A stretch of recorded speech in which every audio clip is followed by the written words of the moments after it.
Can you open the door, please? Brooklyn's biggest hospital is flat out. An emergency room that's become a battle zone. Can you guys do it up there? Where there's a constant stream of COVID-19 casualties.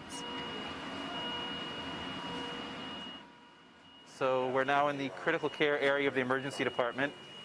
Everyone that's in here today is here due to breathing problems, almost uniformly all from COVID. We're seeing such a large increase on a day-to-day basis on the number of patients who are presenting in critical condition, requiring really all the resources that we have to provide in order to help them. Dr. EITAN DICKMAN says there are normally 17 beds in this room at Maimonides Medical Centre. Today, there are 32 patients, and the numbers are rising rapidly every hour. We have opened up new ICUs, new intensive care units. We've opened up new medical units in order to accommodate for this increased demand of patients who are coming in so ill. In a city of extremes, this pandemic has been a painful equalizer. This is an intense, demanding and desperate atmosphere in here. The patients keep coming. And it's not just the elderly, it's the young too. And they're all struggling.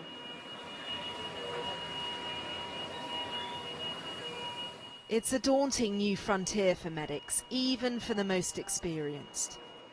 We're obviously seeing a large number of critically ill patients. Yeah, I've seen some of the sickest patients I've ever seen in my whole career. Not only do they have coronavirus, but they also have their diabetes that's out of control. So it's particularly hard, and we're learning how to do it, how to manage. It's a brutal learning curve and an often unforgiving fight for those with existing health conditions.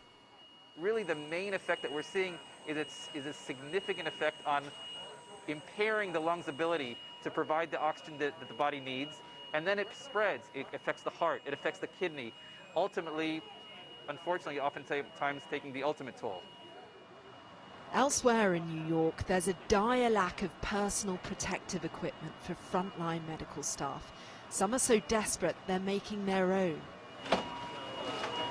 Maimonides was well prepared and well organised, but they haven't faced the apex of this virus yet. How concerned are you about the days, the weeks and months ahead?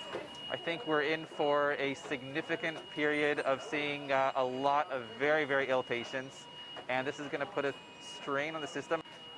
We want to make sure that we have enough supplies, including PPE for the staff, including ventilators, high-flow oxygen devices. At this time, we do have sufficient supplies, but that's something that we're monitoring very, very closely. Their work has spilled onto the streets. Triage tents at the front to tend to the living. Refrigerator trucks at the back to carry the dead. But here, brave doctors and nurses are working every minute, risking their lives so they can save others. Cordelia Lynch, Sky News, New York.